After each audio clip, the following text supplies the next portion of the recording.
Hello, and welcome to the English Learning for Curious Minds podcast by Leonardo English. I'm Alastair Budge. This is the inaugural episode, so it'll be a little different to the rest of them. In this episode, I'm going to tell you a little bit about the English Learning for Curious Minds podcast, about me, and about what you can expect from the show. I'll also give you a few tips on how you can use these podcasts to maximize your English learning. A lot of these tips will be valid for almost any English podcast you listen to, whatever your level.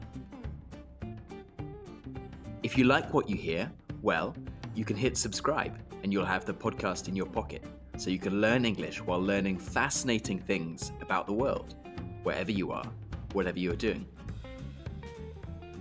You can also find all of the episodes, plus transcripts and key vocabulary for everything on the website, which is www.leonardoenglish.com. So let's get cracking and start with the first question you may be asking yourself. Who the hell am I, and why should you care about anything that I have to say? Well, excellent question. My name is Alastair Budge. I'm 32 years old, and I'm currently recording this podcast from Malta. If you don't know where that is, it's a small island in the middle of the Mediterranean. If you can't tell from my accent, I'm English. I grew up all over the UK actually, but spent most of my life in London. Like you, I'm a language learner. I speak fluent French and Italian. My Italian is actually a little better than my French now, and I have a master's in Chinese. Over the years, I've learned quite a few other languages, including Russian, Japanese, and Latin and Greek. And I've tried loads of different ways to learn languages, both formal and informal, through books, films, and, of course, my favorite method, podcasts. I'm now married to an Italian. I live in Malta and have a little baby who can't speak just yet, but I speak English to him and his mother speaks Italian to him, and in school he'll learn Maltese. So we're at least trying to bring up a trilingual baby. In addition to being an avid language learner, I've also been an English teacher. So I've experienced language learning both from the teaching side and from the language learner side. So I know what works, and more importantly, I know what doesn't work. What doesn't work, and by this I mean what isn't really going to help you get to any level of fluency, are grammar books and vocabulary exercises. You might end up being able to pass a test, scoring high on an IELTS exam, but it's not going to do a huge amount to actually help you communicate with native speakers. Listening, on the other hand, is the number one thing that will help you learn, in my experience. And by this, I mean listening to native speakers, exposing yourself to how English speakers speak. This is, of course, especially important if you don't have the chance to meet English native speakers that often. Let's say you live in a non-English speaking country. Now, if you're listening to this podcast, you probably don't need someone to convince you that using podcasts to learn a language is a good idea. So I'll save you most of that part.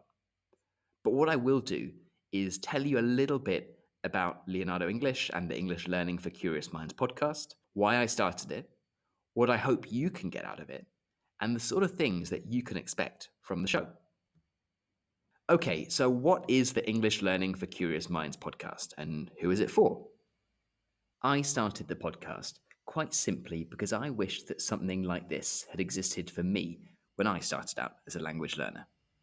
What always frustrated me was that when I was learning French and Italian, at least, there only seemed to be the choice between this boring listening exercise style stuff and content that was actually aimed at native speakers, which was often spoken really fast with multiple different speakers and was quite unforgiving to a language learner. I thought, if I was learning a language, what would I want my ideal podcast to have? Well, for starters, it would be about something that was actually interesting to me. I'm not interested in scripted conversations about people going shopping or talking about their family members or hobbies. nor am I really interested in small talk conversations. I'm the kind of person who really wants to learn interesting things about the way the world works as I learn a language. I just get bored with small talk and scripted conversation. So that was one must, that the podcast would teach people something over and above language. Secondly, it would have to have some additional materials to help me if I got stuck. Now, this doesn't mean that every word would have to be translated, but it would mean that there was something to help me. A transcript is a must, and also some highlighted vocabulary so that I wasn't always having to look things up in a dictionary. I'm the kind of person who quickly loses attention if I have to be constantly looking things up in a dictionary, and so some way of avoiding this was necessary for this dream podcast. So I looked around, and nothing really existed like this for English language learners. So I thought, okay, I'll make it. Now, what can you expect from this podcast? On one level, it's quite simple. Podcasts for the curious mind. Listening to the podcast will help you improve your English communication while you learn fascinating things about the world. And if you don't know what I mean by a curious mind, I just mean someone who's always curious, whose mind is constantly whirring away. They just want to know the way things work. They want to know how and why. And they're the kind of person who has this innate thirst for knowledge, who just wants to absorb information. If this is you, then this will all be pretty familiar, I guess. All of the podcasts we produce are aimed squarely at English learners with curious minds. They are all thoroughly researched, and we aim to condense fascinating stories or concepts into manageable podcasts, each between 10 and 20 minutes long. But don't expect the vocabulary, grammar, or sentence structure to be dulled down just because they're for non-native speakers. Yes, the speed of the podcasts and the speed of the speech may be a little slower than if you were listening to the news or content aimed directly for native speakers. And I'll make sure that I or any of the guests on the podcast speak clearly, but it won't be artificially slow, as that's just not how you learn effectively. We'll use vocabulary in a way that's engaging, authentic, and non-trivial. You can follow everything in the key vocabulary or transcript on the website if you have trouble, and we'll cover exactly how you can use those towards the end of the podcast. We want every podcast to teach you something new, for you to finish listening to it and go, wow, that was cool. We're going to be doing episodes on a whole range of subjects, from black holes to a sea that disappeared, from talking about the greatest prison escapes of all time to the fascinating history of the English breakfast. If it's not interesting, well, we're just not going to make a podcast about it. We'll release at least 2 podcasts a week, one on a Tuesday, one on a Friday, and there will be bonus longer episodes once a month. The podcasts will all be relatively short. Most will be around 10 minutes, and everything will be under 20. So they're just the right length that you can fit them into your day without having to carve out a huge amount of time. Now, getting on to the next part. How should you actually use podcasts to learn English?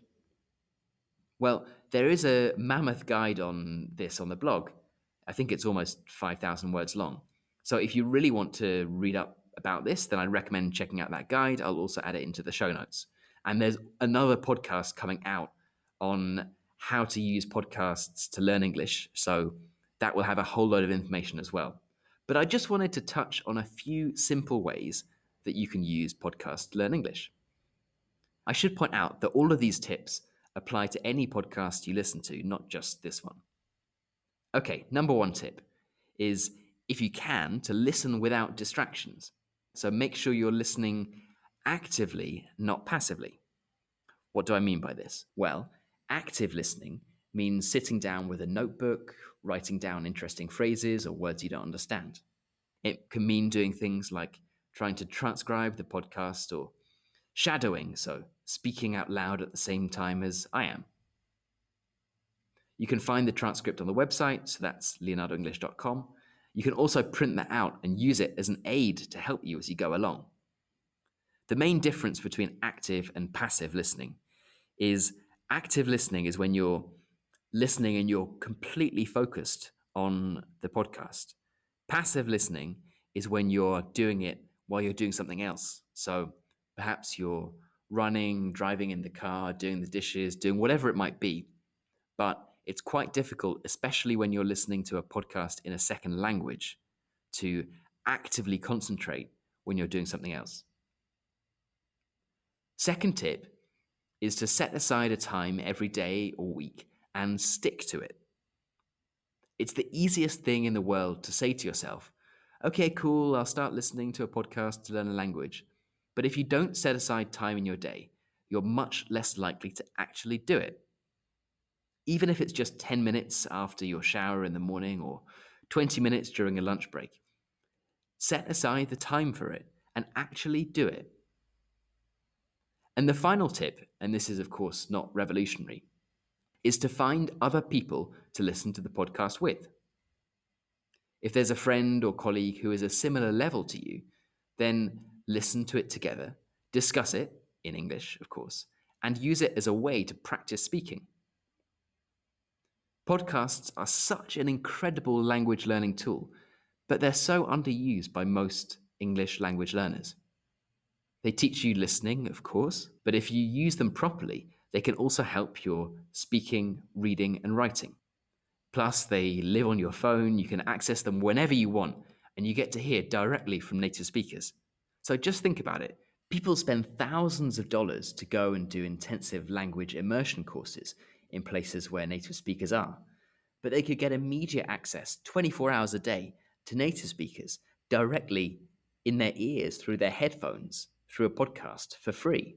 As I'm sure you can guess, I'm a bit of a fan of podcasts, but that's just because I know how powerful they can be. And I hope through listening to this podcast and learning with Leonardo English and the English Learning for Curious Minds podcast, you'll come round to my way of thinking too. Right, this episode has just been a taster. Yes, you could of course say that this first one hasn't been a fascinating story that has taught you about the way the world works, but I hope it has given you an idea of things to come. So, should you hit subscribe? Well, that's up to you. All I can say is that we have big plans. There's going to be a load of interesting stuff coming up over the next few weeks. And if you want something that is far more interesting than phrasal verbs or vocabulary books, then I hope we tick this box. I also want to say that Leonardo English isn't some huge, faceless corporation. I want you to be a part of it. And if you've got an idea for an episode, you have some feedback on the podcast, or there are any questions that you might have, then come say hello. We don't bite. You can say hello on the website, which is leonardoenglish.com, on the Learn English with Podcasts group on Facebook, so just search Learn English with Podcasts on Facebook, or on Instagram at Leonardo English app. I would love to hear from you, and all feedback is good feedback. Okay, so that's it for episode number 1. I hope you've enjoyed it and that it's given you a taste of things to come. You've been listening to the English Learning for Curious Minds podcast by Leonardo English. I'm Alastair Budge, and I'll catch you in the next episode.